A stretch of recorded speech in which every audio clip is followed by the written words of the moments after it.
sûrement constaté, depuis plusieurs années, l'industrie de la construction connaît un boom sans précédent.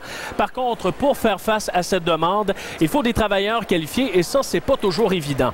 Mais pour des étudiants en technique de construction, c'est une bonne nouvelle. J'en parle avec Simon-Pierre Ouellette, qui est un étudiant en journalisme électronique à la Cité collégiale ici. Simon-Pierre, là, si on veut dénicher un emploi, c'est vraiment dans l'industrie de la construction parce qu'il y a des perspectives d'emploi intéressantes. Oui, absolument. Bien, en fait, là, la perspective d'emploi dans l'industrie de la construction qui connaît vraiment une hausse considérable là, au cours des dernières années. Et ici, à la Cité collégiale, c'est 90% le taux de placement pour les finissants de l'Institut des métiers. Donc, c'est énorme. Donc, évidemment, ça s'explique, entre autres, en majeure partie là, par la hausse des chantiers de construction dans la région de Gatineau-Ottawa.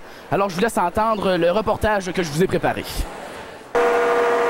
Longtemps négligés comme carrière, les travailleurs de la construction sont aujourd'hui de plus en demande sur les chantiers de construction.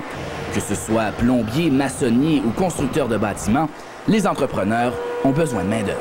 Les corps de métier n'ont jamais assez d'employés, cherchent pour du nouveau monde. Fait que quelqu'un qui sort du collège avec une formation, de très bonnes chances d'être engagé. Et pour un étudiant qui se dirige dans le domaine, le contexte actuel est encourageant. Les raisons font les gens viennent ici, surtout là, en maçonnerie, ça qu'il y a une pénurie dans le métier.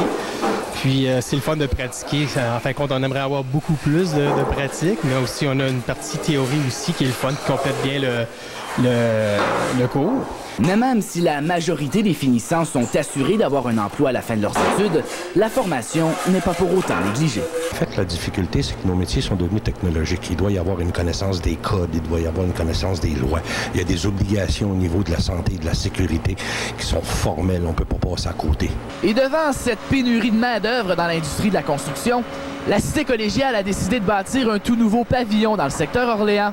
Un investissement de 18 millions de dollars réservé exclusivement à la formation des métiers. L'Institut des métiers est en constante croissance les derniers mois, les dernières années, et on avait besoin d'espace. La deuxième raison, c'est qu'il y a tout un mouvement de valorisation du monde des métiers, de la formation dans les métiers, et on anticipe qu'avec ce qu'on fait actuellement en partenariat avec le monde du travail et les écoles secondaires, que la demande va encore augmenter. La nouvelle école accueillera ses premiers étudiants dès septembre prochain.